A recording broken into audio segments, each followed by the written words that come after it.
Hello and welcome. I'm Richard Golson and I'm here to take you through NetLab 13. In this lab we will be configuring a vSAN Datastore. vSAN is a software-defined storage solution, providing shared storage for vSphere clusters without using traditional external storage.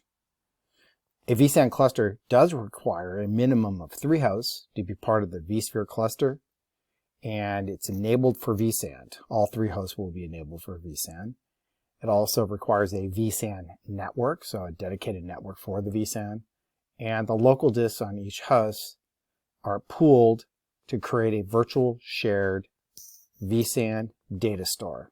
You can see here that the pool of local disks will include both flash and hard drives and or SSD, solid state drives. We need the flash drives for their speed for both a read cache and a write buffer. Okay, so let's go ahead and proceed to look at the instructions for the lab. Let's take a look at the procedure.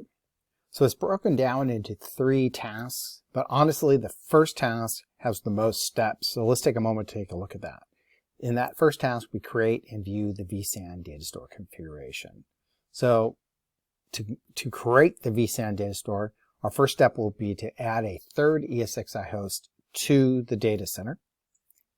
In step 2, we then create a distributed switch. Although not required to be a distributed switch, this will make management much easier. In step 3, we create a distributed port group on that distributed switch. In step 4, we'll add the ESXi host to the distributed switch. So now all the switches will have the ability, or begin to have the ability to use that switch.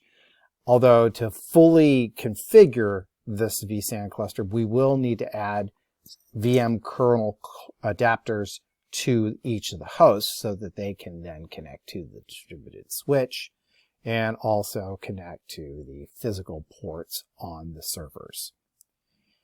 Finally, in step 6, we configure the vSAN cluster by clustering the hosts and then configuring the vSAN storage aggregated data store. In task 2, we'll then examine the vSAN default storage policy. This is the policy that will apply to all virtual machines that we place on that vSAN, or which we store on that vSAN data store. And then task 3, we assign and view a virtual machine onto the vSAN Datastore and take a look at how much storage it uses. All right, so that's our overview. Let's go ahead and get started.